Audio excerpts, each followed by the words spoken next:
자, 우리 주교재는 양자혁명, 양자물리학 백년사라고 이제 만지트 쿠마르가 지은 책이고요. 가격은 23,000원입니다. 저하고는 관계가 없고 필요하면 구입을 하고요. 이 책을 해설하는 수업을 앞으로 12시간 동안 하도록 하겠습니다. 그 전에 책을 몇 권 소개를 할 텐데요. 사실 우리 주교재는 여러분 혼자 보기에는 조금 어려울 수도 있어요. 어려울 수도 있고 조금 이제 버거울 수 있는데 혼자 보기 좋은 책을 먼저 좀 소개를 하도록 하겠습니다. 이 세 권 전부 다 김상욱 교수님이 쓴 책인데요. 아마 TV 본 사람도 있을 거예요. 그 알쓸신자에 나오신 적 있죠. 요게 이제 최근에 쓴 책이고, 요게 이제 좀 그 전에 쓴 책이에요.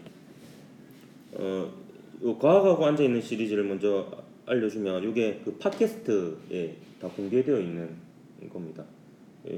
여기다 이제 그 과학자나 각 분야의 전문가를 모셔놓고 원종우라는 사람이 진행자거든요. 그래서 진행을 하면서 이제 이 전문가가 이제 그 분야에 대해서 막 이렇게 설명을 하면 옆에서 이제 원종우가 듣고 있다가 청중의 대표가 되어서 이제 이해가 잘 안 되는 부분이 있으면 끊고 다시 질문하고 뭐 이런 식으로 대화식으로 이렇게 진행되는 것을 책으로 엮은 거예요. 그래서 이제 그 중에 이제 세 번째 시리즈가 김상욱의 양자역학 콕 찔러보기고, 네 번째가 김상욱의 양자역학 더 찔러보기. 마구마구 찌르죠. 이 책은 좀 읽기 편한 게 굉장히 얇아요. 이 책은. 그래서 이것도 한번 읽어보면 좋을 것 같고, 만약 한 권만 읽는다면 이 책 읽으면 좋을 것 같아요. 이 두 권에 있는 내용이 많이 포함되어 있습니다. 거의 집약되어 있는 이제 최근에 나온 책이고, 제가 본 교양과학 도서 중에서는 그 양자역학과 관련돼서 그나마 가장 좀 쉽고 재미있게 쓰여진 그런 책이 아닐까라는 생각이 듭니다. 근데 이 책에 보면은 또 맨 마지막에 그 양자역학과 관련된 교양 도서를 소개를 되게 많이 하고 있어요. 그 중에서 이제 우리가 선정한 주 교재도 소개를 하고 있는데 이렇게 소개하고 있습니다. 만지트 쿠마르의 양자혁명, 양자물리학 백년사야말로 기다리던 책이라 할 만하다. 누가 나에게 양자역학 역사책 한 권만 추천해 달라면 주저없이 이 책을 소개한다. 양자역학 역사의 후반부보다 전반부를 다루는데 대부분을 할애하고 있다. 특히 솔베이 회의의 진행 상황을 날짜별로 자세히 소개해 놓은 것이 흥미롭다. 물리학자가 봐도 재미있을 만큼 깊이와 재미를 모두 갖춘 보기 드문 책이다. 마지막 문장이 조금 이제 좀 그런데요. 왜냐하면 물리학자가 봐도 깊이와 재미를 모두 갖춘 이런 의미 있는 책이다, 보기 드문 책이다라는 건데, 그만큼 이제 쉽지는 않다라는 건데, 그래도 이제 차근차근 읽어보면 좀 그래도 너무 읽기 어려운 건 아닌 게, 좀 역사적인 내용이나 뭐 이렇게 과학자들에 대한 약간 뒷이야기 이런 것들도 에피소드도 많이 있어가지고 그런 것만 읽어봐도 또 재미있을 것 같아요. 근데 오늘은 이제 요 책 내용을 본격적으로 들어가기 전에 2시간 동안 고전 물리학에 대해서 좀 먼저 얘기를 할까 합니다. 그러니까 배경 지식이 좀 필요한 부분이 있기 때문에 그 고전 물리학에 대해서 얘기를 할 거고, 요 내용들이 거의 여러분이 물리학원에서 배운 내용의 절반 이상이다 이렇게 보면 되겠습니다. 물론 세세하게까지는 안 들어가겠지만 크게 세 파트로 나눠서 얘기를 할 거고요. 입자의 운동이라고 해서 역학에 관한 얘기를 먼저 하고, 그 다음에 전자기학에 대해서 간단하게 얘기하고, 파동에 대해서 얘기를 해서 이 책의 내용을 좀 이해하기 위해서 좀 배경 지식으로 고전 물리학을 먼저 설명을 할까 합니다. 우선 역학부터 얘기하도록 하죠. 역학에서 다루는 것은 운동입니다. 운동.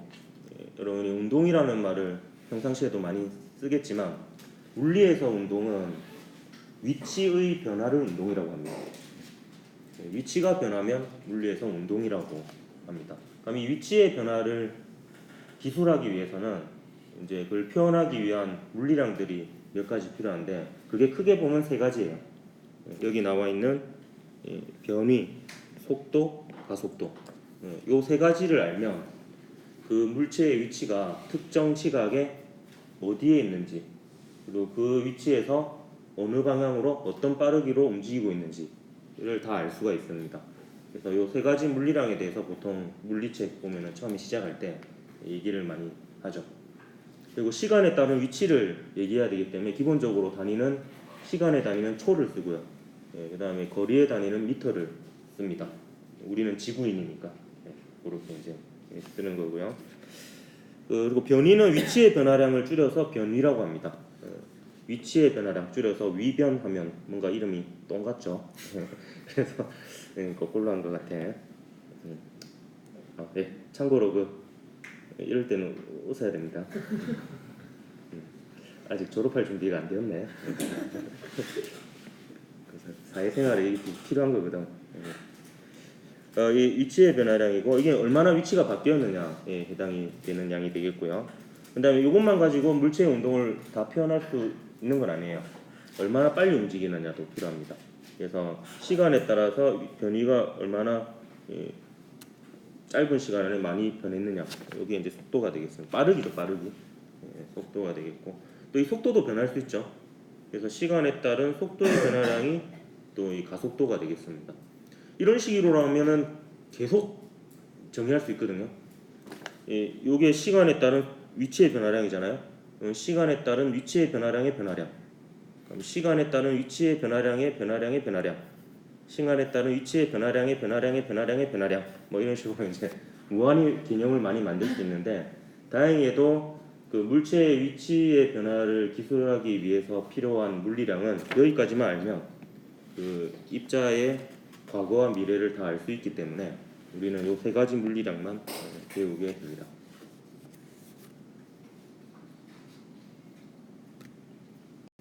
그럼 대표적으로 물체 운동 중에서 여러분이 가장 많이 다루는 운동 하나를 예를 한번 들어보도록 하겠습니다.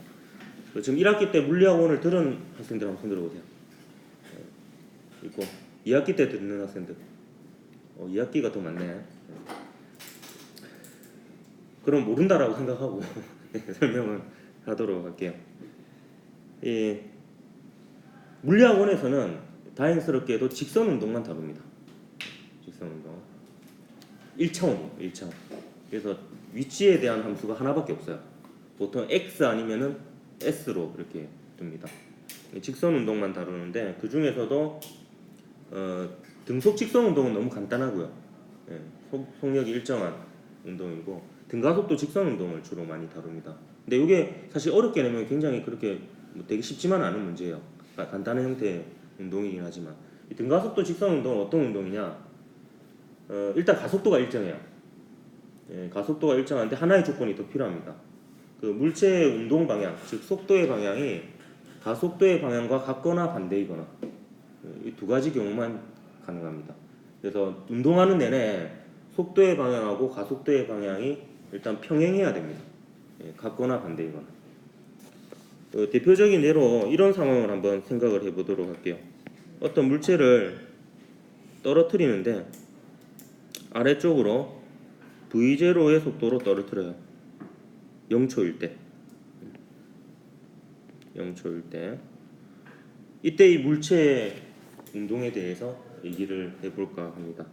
저는 통합과학 때 자유낙하 운동 배웠으니까 그래서 이 경우를 다룰 거고요. 좌표축을 세울 건데 좌표축은 처음 위치를 0으로 잡을 거예요. 처음 위치를 굳이 0으로 안 잡을 이유가 없기 때문에 처음 위치를 0으로 잡고, 아래쪽을 플러스로 잡고요. 그리고 뭐 S축으로 잡죠. X 혹은 S, 뭐 Y 아무렇게나 잡아도 사실 상관없습니다. 이렇게 이제 좌표를 잡고요.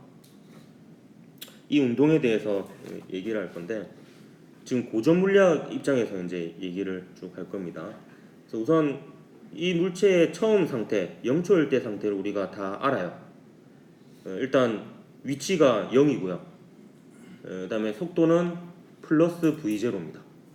v0고, 그리고 가속도도 알고 있다라고 이제 가정을 합시다. 가속도는 중력 가속도가 되겠죠. 9.8m/s 제곱입니다. 그리고 등가속도 직선 운동이라는 지금 상황을 알고 있기 때문에 임의의 시간 t초가 지나더라도 가속도는 변화가 없어요. 그냥 9.8m/s 제곱이죠. 근데 그 임의의 t초가 지난 이후에 속도가 얼마인지, 위치가 얼마인지를 구해 볼 거예요. 네. 일단 고전 물리학에서는 이게 구해집니다. 100%의 확률로 정확하게 100%의 정확도로 구해지거든요. 일단 조건이래요. 가속도를 알고 초기 조건을 아는 거예요. 처음 초기 조건이라는 거는 위치하고 속도입니다. 그래서 초기 위치하고 초기 속도를 알면 임의의 시간 t초일 때 속도와 위치를 알게 됩니다. 어떻게 아느냐? 그 뉴턴이 개발한 미적분으로 알 수가 있는데, 그럼 아직 미적분을 배우지 않았기 때문에 조금 다른 방법을 쓰도록 할게요. 결국에는 적분과 같은 방법인데 그래프를 이용하는 방법으로 설명을 하도록 하겠습니다. 그럼 이 상황을 시간에 따른 가속도 그래프를 일단 그려보는 거예요. 그럼 가로축이 시간이고 세로축이 가속도인데, 다행히도 이 운동은 굉장히 간단합니다. 가속도가 일정합니다. 그래서 그래프를 그려보면 그냥 간단하죠. 이렇게 가속도가 일정한 이런 형태의 그래프가 됩니다. 근데 이 그래프는 항상 그 기울기하고 면적이 의미를 가지는데요. 여기서는 기울기는 물리적 의미가 없어요. 왜냐하면 기울기는 시간의 변화량에 따른 가속도의 변화량인데 필요 없다 그랬잖아요. 가속도까지만 정의하면 된다 그랬죠. 근데 면적은요, 이 보면 가속도하고 시간을 곱한 게 면적이 됩니다. 근데 가속도의 정의가 뭐였습니까? 시간분의 속도의 변화량이었죠.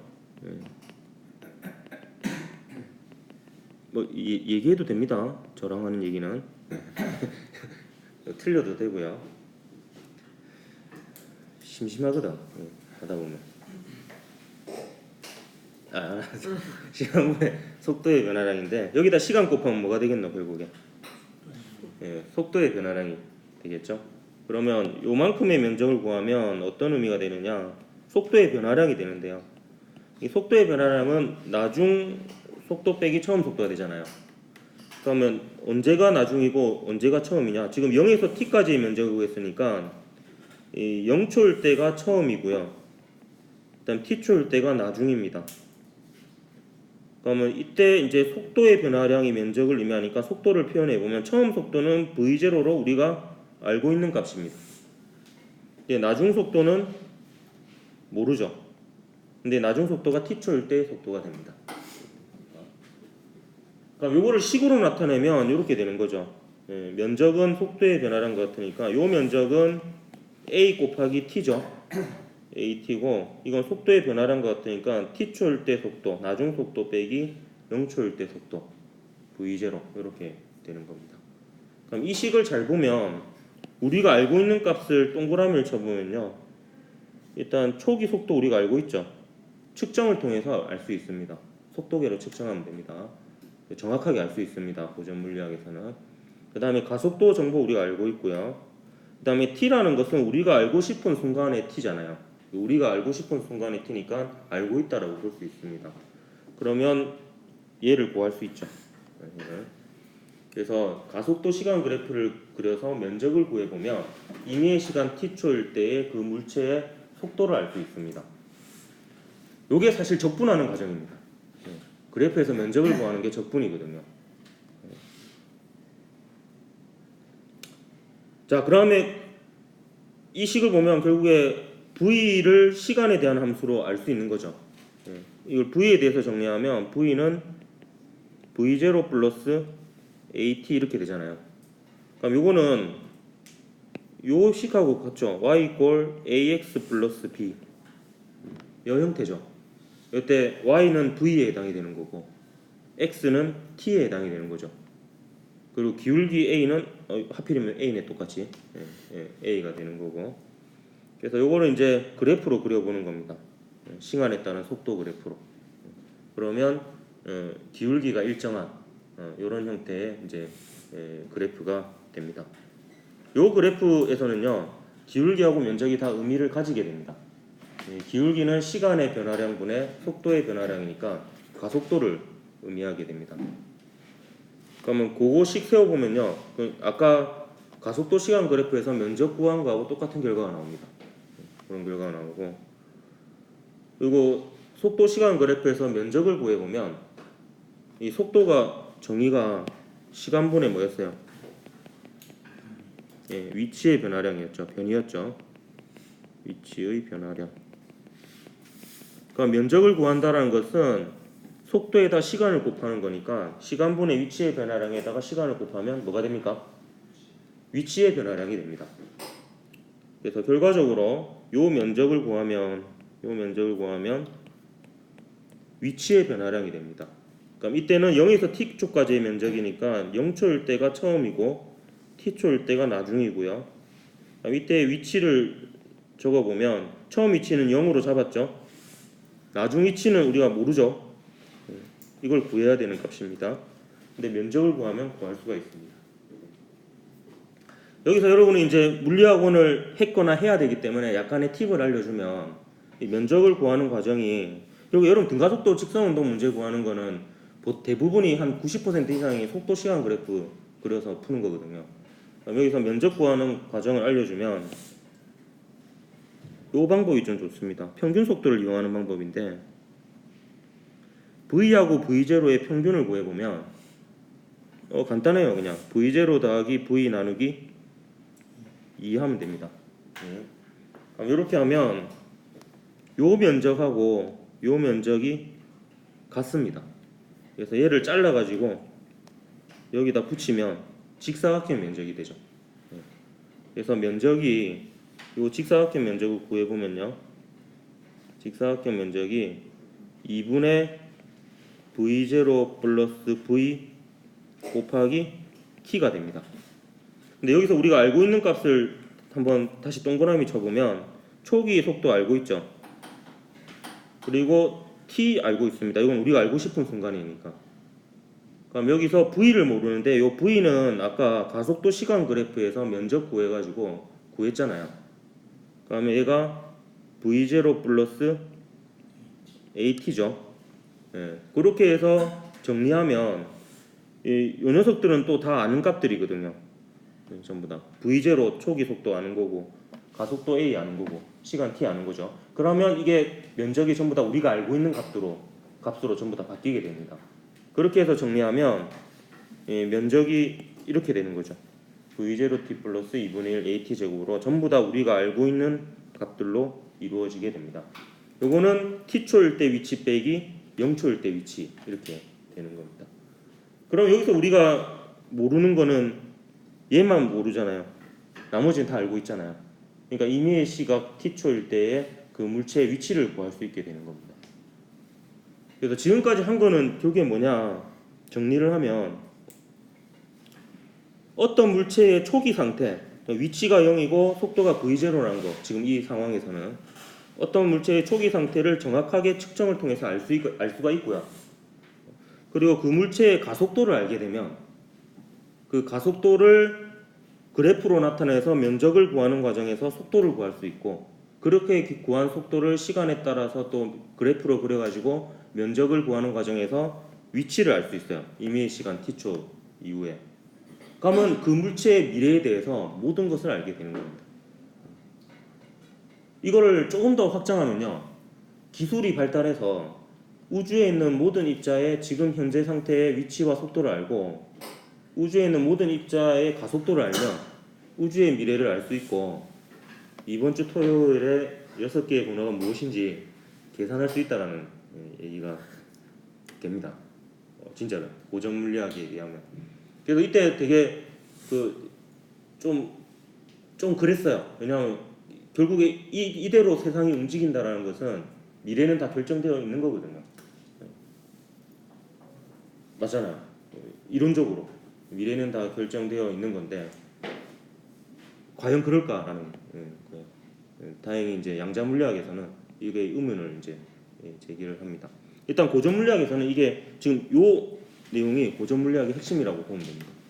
그러니까 초기 상태를 측정을 통해서 정확히 알 수 있고, 또 가속도를 알면 그 미래를 100%의 확률로 정확하게 예측할 수 있다라는 게 뉴턴의 역학이다 이렇게 보면 되겠습니다.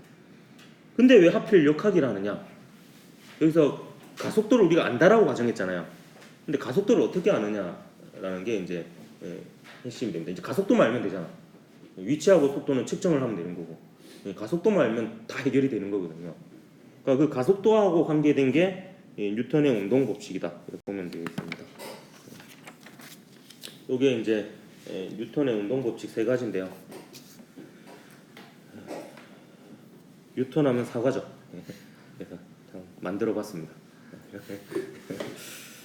자, 제 1법칙은 갈릴레오의 그 관성의 법칙을 약간 본딴 건데요. 조금 사실 차이점은 약간 있습니다. 그 얘기는 뭐 하지 않을게요. 제 1법칙은 합력이 0이면 그 물체의 원래의 운동 상태라는 것은 속도를 뜻합니다. 근데 여러분 대학교에 가게 되면 이제 운동 상태가 운동량이라고 배울 거예요, 나중에는. 근데 지금은 이제 속도라고 생각합시다. 그래서 그 물체는 합력이 0이면 속도를 유지한다는 거예요. 그래서 정지했던 물체는 계속 정지했으려고 하고, 움직이던 물체는 자신의 속도를 유지하면서 등속 직선 운동을 하려고 합니다. 그래서 그러한 물체의 고유한 특성을 이제 관성이라고 얘기를 하고요. 그 관성의 크기는 질량에 비례합니다. 그 제2법칙이 이제 그 물리를 통틀어서 가장 중요하다라고 보통 얘기하는 식이죠. F = ma. ma는 F라는 식인데요. 힘을 가하면 속도가 변한다라는 거예요. 그래서 제가 그 물리 배우는 애들한테 다른 거 다 까먹어도 딱 하나만 까먹지 마라 하면 바로 이걸 까먹지 마라 그래요. 힘을 가하면 뭐가 바뀐다? 속도가 바뀐다. 이게 이제 그 물리의 시작이었거든요. 이걸 조금만 달리 얘기하면 힘을 가하지 않으면 속도가 변하지 않는다는 거죠. 속도가 일정하다는 거고. 그러니까 요 식으로부터 가속도를 구할 수가 있는 거예요. 그 3법칙은 이제 힘은 상호작용이다.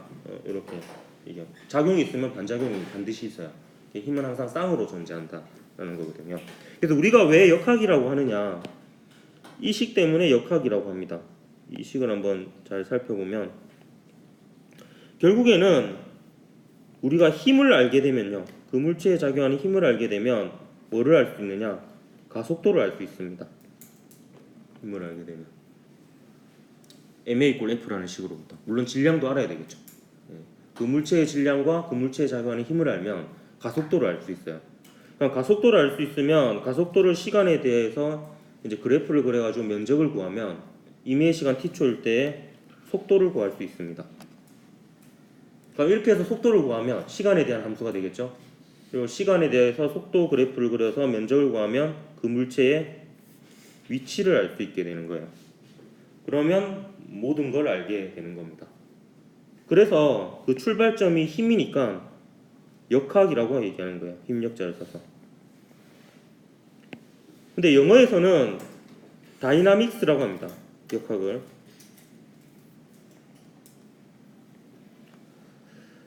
영어는 좀 더 어디에 치중되어 있냐면 위치의 변화에 좀 치중이 되어 있는 것 같아요. 의미가 다이나믹이 동적인 이런 뜻이거든요. 그러니까 움직임에 약간 표현이 되어 있는 거고, 근데 우리는 역학이라고 하는 거는 그 힘에 좀 초점을 둔 것 같아요. 출발점, 그 물체의 운동에 대해서 알기 위한 출발점인 힘에 이제 초점이 맞춰져 있는 것 같습니다. 그러면 잘 알려져 있지 않지만 뉴턴의 운동 제4법칙과 제5법칙도 있어요. 제4법칙은 절대 시간에 대한 법칙이고 제5법칙은 절대 공간에 대한 법칙입니다. 시간은 일정하게 흐르고 공간은 균질하다, 뭐 이런 얘기거든요. 이건 나중에 이제 아인슈타인의 상대성 이론에 의해서 깨지게 됩니다. 근데 나중에 대학원쯤 가게 되면요, 저도 대학원 가서 처음 알게 되었거든요. 뭘 배우게 되냐면 시간이 일정하게 흐르면 에너지 보존 법칙이 유도됩니다. 그 가정으로부터. 가정은 단 하나예요. 시간이 일정하게 흐르면. 근데 그걸로부터 수학적으로 막 이렇게 하다 보면 에너지 보존 법칙이 유도가 돼요. 그리고 공간이 균질하다라는 가정을 가지고 이게 또 막 수학적인 방법이 있어요. 이렇게 막 이렇게 하면 운동량 보존 법칙이 나옵니다. 되게 신기하죠. 저는 되게 신기했거든요. 그게 근데 딱 그것만 가정하고 수학적으로 그걸 증명을 해요. 되게 신기해요. 보면은 그거는 대학원쯤 가면 배울 수 있어요. 그 대학교에서는 안 다루고요. 근데 그게 좀 신기한 게 나중에 보면요, 불확정성 원리 여러분 나중에 배우게 될 텐데 운동량하고 위치가 서로 이제 불확정성 관계 있거든요. 근데 위치가 공간하고 관련이 있잖아요. 공간이 균이라면 운동량이 보존되고 뭔가 느낌이 그렇죠. 그리고 시간하고 에너지 사이에 불확정성이 있거든요. 근데 또 시간이 일정하게 그러면 에너지가 또 보존. 뭔가 이게 둘 사이에 어떤 관계가 있는지 모르겠는데 뭔가 좀 오묘한 관계가 있지 않나 이런 느낌이 듭니다. 자, 그 다음에 우리가 MA 꼴 F로만 물체의 운동을 기술하는 건 아니고요. 좀 더 다른 방법으로도 물체의 운동을 기술합니다. 대표적으로 통합과학에 배운 충격량과 운동량 사이의 관계 통합과학에서 배웠었죠. 여기 뉴턴의 운동체 2법칙으로부터 나온다라고 그때 뭐 얘기한 적이 있었습니다. 아마 까먹었겠지만 계속 그렇게 까먹으니까 살이 찌는 거야. 운동량은 질량과 속도의 곱으로 정의되고 P라고 표기를 하죠. 그래서 좀 운동량 참고로 여러분 운동량을 정의할 수 있으면요. 이것도 여러분 좀 알아둬야 될 것 같은데요. 운동량을 정의할 수 있으면 그 물리적 대상은 입자라고 볼 수 있습니다. 혹은 물질이라고 볼 수 있습니다. 운동량이라고 운동량을 정의할 수 있으면요. 근데 대부분 여러분이 좀 알고 있는 게 질량이 있으면은 그 물체는 입자다 이렇게 볼 수 있다라고 얘기를 하는데 그 질량이 없어도 운동량이 있는 게 딱 하나 있습니다. 나중에 이제 빛을 입자로 보게 될 때 그 입자가 광자인데요. 광자는 질량은 없지만 운동량이 있어요. 그래서 입자라고 얘기를 합니다. 그래서 일단 운동량이 있으면 입자예요. 이걸 여러분 또 하나 알아두면 좋을 것 같고요. 그 다음에 역학이 좀 더 발전해서 에너지로 물체의 위치 변화를 기술할 수 있게 되었어요. 에너지로 물체의 운동을 기술할 수 있게 되었거든요. 근데 에너지는 이제 보통 일반적으로 에너지라고 하면 운동 에너지를 얘기하는 거고요. 근데 실질적으로 이제 이 운동 에너지에다가 포텐셜 에너지라는 걸 더해야지 에너지가 되는데 어쨌든 또 일과 에너지 사이의 관계식이 있어요. 충격량과 운동량 사이의 관계식과 일과 운동 에너지 사이의 관계식이 있거든요. 요거는 물리학원에서 배웁니다. 합력이 그 물체에 해준 일은 그 물체의 운동 에너지 변화와 같다라는 식이거든요. 요거는 통합과학에서 배웠죠. 그 물체에 작용하는 합력에 의한 충격량은 그 물체의 운동량에 변하는 것 같다라는 식이거든요. 근데 이 두 식 모두 뿌리를 거슬러 올라가면 MA는 F라는 식으로부터 다 유도가 됩니다. 그래서 결국엔 다 같은 식이에요. 다 같은 식인데 상황에 따라서 이제 이 식이 좀 유용할 때가 있고 이 식이 유용할 때가 있고 이 식이 유용할 때도 있는 거야. 근데 이 식이 특별히 유용한 점은 뭐냐? 요 식은 크기만 있는 양들로만 이루어져 있습니다. 방향을 고려하지 않아도 되는 부분이 있어요. 그래서 에너지는 방향을 고려하지 않아도 되기 때문에 그 때문에 이제 나중에 이제 여러분 대학교에서 역학을 배우게 되면 에너지로만 운동 방정식을 세워서 풀어요. 그런 방법도 있어요. 이제 라그랑주랑 이제 해밀턴이라는 사람이 고전 역학을 완성했다라고 평가를 받거든요. 그 사람이 이제 쓰는 방식이 있어요. 그래서 에너지로 운동 방정식을 나중에 배워서 풀게 됩니다. 그러면 좀 좋은 점이 방향을 생각 안 해도 되니까 좀 편합니다. 계산하기. 물론 이제 처음 접하는 사람은 그게 더 어려울 거야. 익숙하지 않으니까. 하지만 이제 그게 뭐 편리한 점이 있으니까 그렇게 쓰겠죠. 그렇게 해서 이제 고전 역학이 완성되었고, 그래서 이러한 물리량들로 입자의 미래를 모두 알 수 있다라고 확신하고 물리학은 더 이상 할 게 없다 이렇게 거의 끝난 상황에서 여러 가지 일들이 일어나게 됩니다. 그런 것들 이제 앞으로 살펴볼 거고요. 일단 역학은 여기까지 하고 마무리하도록 하죠.